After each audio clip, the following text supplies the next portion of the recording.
춤은 제 삶의 희노애락이 아닐까요? 춤을 통해서 깊은 인연도 만나고 아프기도 하고 그런 것이 제 삶에서 춤이 아니었나 이렇게 생각합니다. 이러면서 서서히 앞으로 온다. 그 다음에 제자들하고 소통하고 관객들한테 굉장히 다가가고 싶은 현대무용가로 기억되고 싶습니다. 춤이 곧 삶인 사람, 삶이 곧 춤인 사람. 그는 천생 무용수입니다. 제 중심에서가 아니라 제자들이 삶이 어떻고 그들의 춤이 어떤지 그 춤 속에서 좀 들여다보고 싶고 소매틱적인 몸학적인 그러한 움직임으로서 다가가고 싶어요. 그의 평생이 그러했습니다. 객석 앞에서 그는 온몸으로 세상을 받아들였고 관객 뒤에서 그는 몸짓으로 인생을 그렸습니다. 무대와 함께한 50년 춤살이 무용수 박현호 선생의 삶입니다.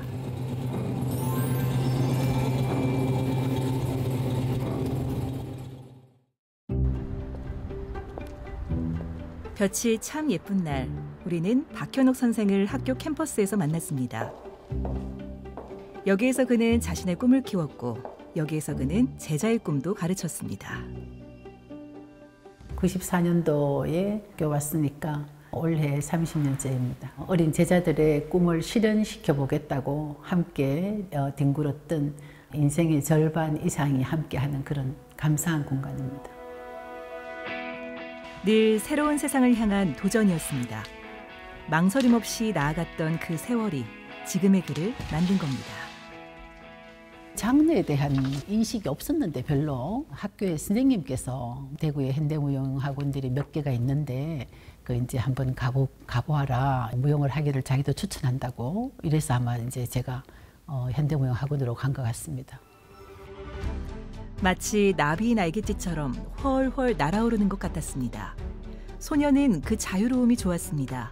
춤은 마음만 먹으면 무엇이든 표현할 수 있으니까요.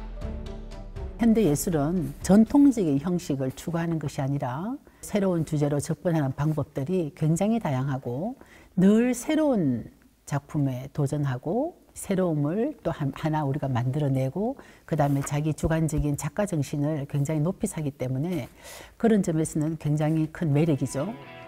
인생이라는 물감은 세월 따라 그 색도 가지가지. 시간과 함께 몸짓의 언어도 풍부해졌습니다. 그는 무대를 그리는 무용수에서 이제 작품을 만드는 안무가입니다. 제가 직접 많이 추고 싶다 이런 생각보다는 젊고 기능적으로 몸을 잘 움직이는 제자들의 몸이 더 춤을 잘 추고 그러한 좋은 무용수들을 데리고 좀 더 어떤 작업을 좀 더 하고 싶다 이런 생각들은 가끔씩 나죠.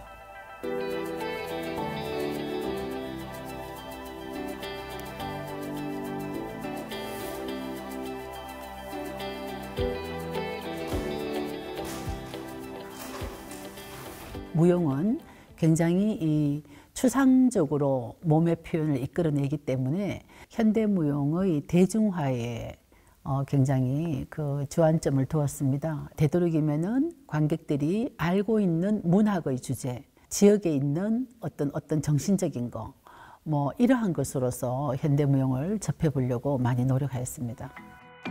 우리가 지켜야 하는 건 무엇일까? 선생은 이번에 춤과 역사를 이었습니다. 그가 새롭게 발표한 작품은 신념을 지킨 어느 옛사람에게서부터 시작된 이야기인데요. 신념을 지키기 위해서 자기의 삶을 희생한 사람들의 그러한 정신들이 있고요. 그럼 그런 사람들은 그러한 희생과 어떤 고통과 이러한 것들이 그냥 나오는 것일까? 정말 굉장히 고독하고 비참하고 또는 굴욕적이고 자기 삶을 모두 내놓아야 하는 아주 고통의 눈물을 흘릴 것이다. 그 눈물이 곧 고귀한 눈물이 아닌가. 단종을 위해 기꺼이 목숨을 버린 사육신 중 한 사람. 충신 박팽년의 삶과 정신이 이번 작품의 모티브입니다. 육신사에 우리가 지금 그 정신은 보이지 않고 흔적으로 남아있는 것이 공간적 구조입니다.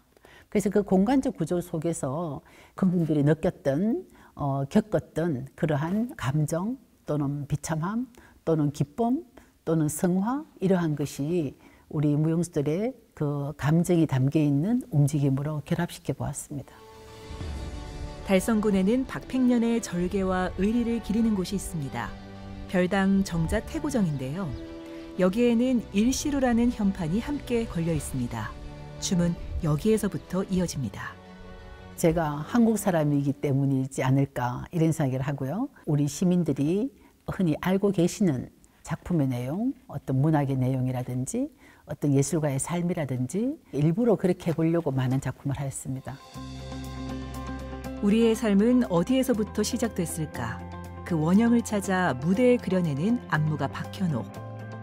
그는 역사와 문학 등 다양한 삶의 흔적에서 춤의 의미를 찾아냅니다. 모든 동작을 하나하나 이해하시려고 하지 말고 여기서 보여지는 무대 미술이라든지 음악이라든지 무용수의 표정이라든지 몸짓이라든지 이런 것이 함께 어우러져서 내게 어떤 느낌을 주는가 이렇게 이해하시면 되겠습니다. 공연을 앞두고 출연 무용수들이 모두 모였습니다. 전체 작품 연습 날인데요. 이번에 함께 춤을 추는 무용수들은 모두 그의 제자들입니다. 제 인생에서 춤의 길을 알려준 등대 같으신 분입니다. 제 춤 인생의 보호자 같은 존재세요. 컨템포러리 전체 시간이 30년이라면은 지금 참여한 제자들은 한 20년, 적어도 10년이 된 아들, 딸만큼 가까운 제자들이죠. 처음 춤을 췄을 때로부터 50년, 무용단을 만들었을 때로부터 30년. 인생이 녹아든 선배의 무대는 매번 긴장과 자극이 교차됩니다. 모범도 보여야 되고 잘 춰야 될 것 같은 부담이 너무 많이 들었는데 막상 들어와서 제가 이렇게 하니 다시 제가 20살 때 열정 가득한 춤 금방 시작한 신입생 같은 느낌이어서 다시 새로 춤을 시작하는 느낌 같은 공연이에요. 이번 공연이 저에게는. 안무자가 생긴 무엇을 원하는지 또 이 무용수가 무엇이 좋은지를 알고 있기 때문에 굉장히 몰입하기 쉬웠습니다. 가장 행복한 일이고 가장 감사한 일이죠. 때로는 모든 것을 삼키듯 단단히 끊어진 움직임에서부터 흐르듯 이어지는 동작까지 전체 4개의 장으로 구성된 작품은 다양한 몸의 형태로 각각의 눈물을 드러냅니다. 저희가 쓰는 세트가 불규칙적으로 이렇게 쌓여져 있는데요. 그 위에 무용수들이 올라타기도 하고 또 그 위에서 춤을 추기도 하는데 저는 항상 보면서 뭔가 빙하 속에 녹고 있는 그런 동물들이 연상이 돼서 움직일 때마다 재밌게 작업하는 부분 중에 하나입니다. 제자들이 있었기 때문에 50년도 있었고 30년도 있었고 당연한 일이고 가장 행복하고 그래서 굉장히 감사하게 생각합니다. 단종의 보기가 실패로 돌아가자 결국 죽음으로 신념을 지킨 사육신. 그들의 마지막 눈물이 오늘로 이어졌습니다. 우리는 어떤 눈물을 흘리고 있나요? 맨 처음부터 동작을 끄집어낼 때 자기들의 눈물에 대한 어떤 기억이나 상처에서부터 끌어냈거든요. 중간 과정에서 안무자가 원하는 동작들로 전이 되고 변이 되고 하였습니다. 이제 그 다음에 다시 표현되어질 때 무용수들이 그 감정들을 다시 찾아서 그 동작 속에서 자기의 감정과 의미들을 섞어서 표현하는 것이 가장 아름다운 작품이라고 생각합니다. 컨템포러리 30주년인 만큼 시립무용단에서 활동하고 있는 선배님들이 시간을 내주셔서 같이 작업을 하게 됐는데 이번 작품을 계기로 해서 더 자주 소통할 수 있는 그런 저희 무용단이 되었으면 좋겠습니다. 육신사의 춤, 고귀한 눈물이 관객 앞에 섰는데요. 올해 대구 문화예술진흥원의 명작 산실 공연 지원 작품으로 선정됐습니다. 무대에 오브제가 나온다는 이야기를 들어가지고요. 그래서 그 오브제를 활용해서 이제 어떻게 무용수들이 움직일지 그게 제일 궁금합니다. 무용수의 다양한 움직임 속에서 눈물이라고 하는 그 추상적이지만 어떤 여러 가지의 형태가 감정적인 몸짓으로 나타날 텐데요. 그것을 좀 해석할 수 있었으면 좋겠습니다. 전체 4개의 장으로 이루어진 작품. 1장 생명의 눈물과 2장 상실의 눈물, 그리고 3장 성취의 눈물과 4장 고귀한 눈물입니다. 처음에는 생명의 존재의 가치, 그것에 대한 생명의 탄생에 대한 기쁨의 눈물, 그 두 번째에 자기의 의미와는 다른 어떤 신념을 지키기 위한 인간으로서의 숭고한 가치를 지키기 위해서 고립되고 또는 아주 비참하고 이러한 장면을 표현한 것 같습니다. 그리고 세 번째는 결국 그러한 내 존재 스스로 무엇인가를 일으켜내야 하는 눈물, 그것이 곧 내가 해야 할 책임 또는 운명적인 삶, 이것을 내 눈물로 인해서 나의 희생과 역금을 통해서 결국은 그러한 가치가 이루어진다는 것이고, 마지막에는 그러한 내 눈물을 통한 씨앗이 결국 고귀한 눈물이 되어서 우리 인간 사회를 아름답게 하지 않을까, 이런 의미에서의 고귀한 눈물입니다. 뜻을 이루지 못한 박팽년. 하지만 죽음으로 자신의 기계만은 지켜냈습니다. 과거 그가 흘린 희생의 눈물처럼 오늘날 이 땅에도 다양한 가치를 지키며 살아가는 사람들이 있습니다. 저는 그 물고기를 모티브로 잡았는데요. 그 옛날 전설 속에서 여러 사람을 먹이 살리는 몸집이 바로 물고기였답니다.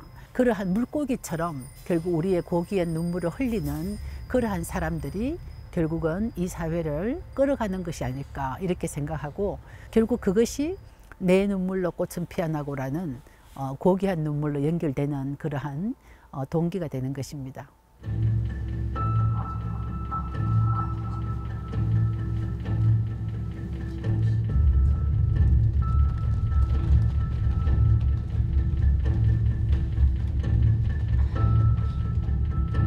자기 신념을 지키기 위해서 희생한 것이죠. 저 또한 제 삶 속에서 늘 기쁜 일만 있지 않잖아요. 그러한 것들이 쌓이고 쌓여야 훌륭한 제자도 배출되고 작은 역할도 할 수 있는 거 아닌가, 그렇게 생각합니다. 나라를 어지럽힌 신하에서 충신이 된 사육신. 희생이 지켜낸 신념이 과거의 고귀한 눈물이었다면 오늘날 고귀한 눈물은 무엇일까요? 블럭을 이용해서 하는 게 되게 색달랐고 엄청 보는 내내 흥미있는 공연이었어요. 이때까지 해봤던 모든 게 다 오늘로서 빛이 난다 생각을 했고, 오늘의 이 결과가 만들어지기까지의 모든 과정이 눈물로 표현이 되지 않았을까 생각을 하고 있습니다. 한 사람의 왕을 위해 소신을 내려놓지 않았던 과거의 사람이 있었다면 자신의 길을 향해 끝까지 외길을 걸어가는 오늘날의 무용가도 있습니다. 무용에 필요한 또는 무용수에게 필요한 어떤 몸학적인 연구, 그러한 것들을 조금이라도 하면서 뒤에서 그냥 제자들과 후배들을 지원하는 그런 무용가가 되고 싶습니다. 50평생 외길 무용수로 살아온 박현옥 선생. 그의 이번 작품은 자신이 걸어온 그 길과 같아 보였습니다. 무용을 향한 그 마음은 오늘날 또 다른 모양의 고귀한 눈물이었습니다.